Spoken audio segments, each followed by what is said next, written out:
आता हे माणिकरावच्या ज्या 3 मुद्द्यावर बैठकी झाल्या.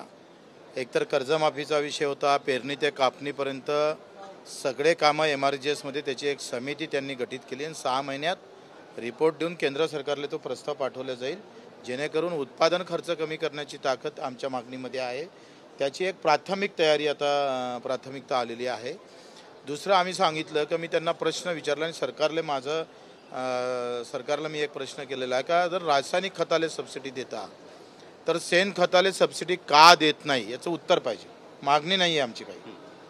रासायनिकला देता तर शेणखताले का देत नाही ते पण त्यांनी मान्य केलं की त्याचं उत्तर आम्ही देऊ. आणि दुसरं कर्जमाफीचं ते बोलले का सरकार कर्जमाफीच्या तयारीत आहे, कर्जमाफी देऊ, परंतु कधी देणार ते म्हणतात मी सांगत नाही, कॅबिनेटपर्यंत प्रस्ताव आणण्याचा प्रयत्न माझ्याकडून केला जाईल. त्याच्यामुळं कर्जमाफीबद्दल आमचं समाधान नाही. आमचं आंदोलन 28 तारखेला आम्ही घोषित करणार आहोत. पहिला कोणत्या मंत्र्याच्या गाडीचं हवा सोडायची आणि मग येणाऱ्या काळामध्ये रेल रोकोपर्यंत पूर्ण महाराष्ट्रभर कसं आंदोलन करायचं याच्या तारखा आणि हे निश्चित आम्ही 28-29ला करू. सह्याद्रीवरती तुमची बैठक तुम्ही सांगताय की 28-29 तारखेला होईल, पण बाकीच्या मागण्या पूर्ण झाल्या आहेत का, की त्या पण मागण्या राहिलेल्या आहेत? नाही, ते आता या फक्त आता संपूर्ण कर्जमाफी हा मुळात मुद्दा आमचा नव्हता, हा देवेंद्रजीचा मुद्दा आहे.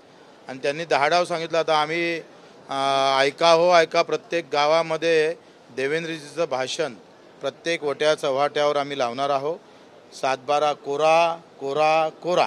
आता तो कोरा आम्हाला करून घ्यायचा आहे. जेथपर्यंत ते कोरा करत नाही तेपर्यंत आम्ही हा मुद्दा सोडणार नाही. काही झालं तरी 72 कुछ भी होगा तो चलेगा, पण आम्ही तो देवेंद्रजीचा शब्द ते जरी पूर्ण करत नसेल तर आम्ही ते पूर्ण करून घेतल्याशिवाय त्यांना क्या हुआ तेरा वादा ही आठवण करून द्याल तुम्ही? बिल्कुल बिल्कुल. उनका वादा से वो दूर जा रहे हैं, उनको याद करके देंगे. दुसरीकडे असं देखील म्हटलं जात आहे की जो मॅनिफेस्टो आहे तो 5 वर्षाचा खरं तर मॅनिफेस्टो असतो, त्यामुळे आम्ही टप्प्याटप्प्याने या सगळ्या गोष्टी करणार आहोत. नाही, याचे पण 2100 रुपये तो देखील केलं जाईल असं देखील सांगितलं. नाही, असं लबाड बोलून चालत नाही. त्यांनी सांगितलं होतं भाषणामध्ये, असं सांगितलं का आल्या आल्या 7-12 कोरा होईल. आल्या आल्या म्हणजे काय, 5 वर्षांना आल्या आल्या होते का? म्हणून त्यांनी शब्द फिरवू नये. लागन तर मुहूर्त काढा, चांगल्या ब्राह्मणाले भटाले बोलावा, पण तारीख आम्हाला द्या. बच्चू भाऊ, तुमची सह्याद्रीवरती या अनुषंगानेच बैठक झाली होती, दिव्यांगांच्या प्रश्नासंदर्भात बैठक झाली होती.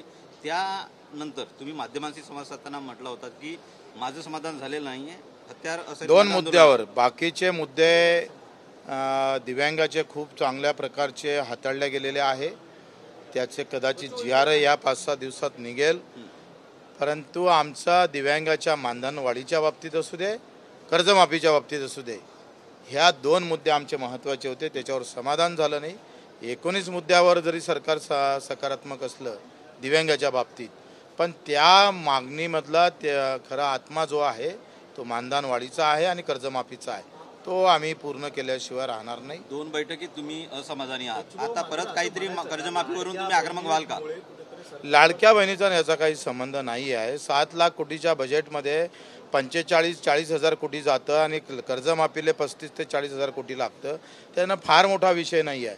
उलट आम्ही पाहतोय का शक्तीपीठ असेल, इकडे कोणता समुद्री मार्ग असेल किंवा पुणे मेट्रो असणार, या सगळ्या योजना मी नेहमी सांगतो. माझा आरोप काय का योजना कोणत्या बजेटमध्ये केल्या ज्याच्यातून कमिशन मिळतं, म्हणजे म्हणायचं काय आहे सर? तेच मी म्हणतोय. आता अधिक काय स्पष्ट म्हणू? कमिशन म्हणजे अर्थ काय? अशा योजना आहे ज्या लाखो करोडाच्या योजना केल्या, ज्याच्या सरकारच्या म्हणजे सामान्य लोकांच्या भल्यापेक्षा सरकारमधल्या लोकांचं भलं जास्त होते. अशा योजना बजेटमध्ये आलेल्या आहे. पक्ष मजबूतीच्या योजना आहे. त्याच्यामुळं सरकारचं लोकांचं काय भलं होईल हे नंतरची गोष्ट आहे. कारण कर्जमाफीमुळे काय होतंय का डायरेक्ट शेतकऱ्याच्या खात्यात जातं, नो कमिशन, काही संबंधच येत नाही. त्याच्यानं अशा योजना ते बाजूने ठेवतात. याकरिता टोलवाटोलवी होते शासनाकडे. बिलकुल. माझं म्हणणं तेच आहे का जिसमें है दम उसमें है कमिशन. महाविकास आघाडीचे नेते देखील हेच म्हणतात की कमिशन खोरी करणार आणि दादाजी आपल्या पक्षाने देखील हाच उद्वेग वारंवार करतात. आता तुम्ही त्यांची भाषा बोलू लागला. नाही माझीच भाषा त्यांना बोलली, मी सगळ्यात अगोदर बोललो होतो. त्यांना तुम्ही विचारा का हे बच्चू कडूचं रिपीट तुम्ही कसं करता. बच्चू भाऊ आता 2 बैठका झाल्या, 2 बैठका झाल्या, की टायरची हवा कोणाची काढणार, कोणाची काढणार ते सांगा. कोणाची काढणार आहे? ते आता आमची बैठक आहे 28ला. कोणाचा टायर पंक्चर करायचा, कोणा शेतकऱ्याबद्दल कोणत्या मंत्र्यानं जास्त घृणा केलेली आहे, जो आमच्या बाजूनं कोणता मंत्री बोलला नाही, ज्यानं निवेदन घेतलं नाही, ज्यांना ज्या पद्धतीनं शेतकऱ्याच्या तुच्छ समजलं, त्याच्या म्हणजे गाडीचा टायर पहिले पंक्चर होणार. आतापर्यंत असं कुठला मंत्री आहे की त्यांनी तुमचं निवेदन खरं तर घेतलं? तेच आता आम्ही सगळे जिल्हा प्रमुख बोलावतो आहे, त्यांच्याकडून माहिती घेतो आणि त्याचा पहिला क्रमांक आम्ही लावतो. बच्चू भाऊ, विधानसभेला तुम्ही एक नवीन आघाडी आणली होती. आता तिघ मित्र, तुमचे मित्र आता ती आहे ना, येईन ना, ते येईन धीरे धीरे आएंगे. संभाजीराजेंनी बावनकुळेंची भेट घेतली आहे. ते कूळ तपासायला गेले असेल कदाचित. ओके. बच्चू भाऊ एक मिनिट. बच्चू भाऊ 2 बैठका झाल्या तुमच्या.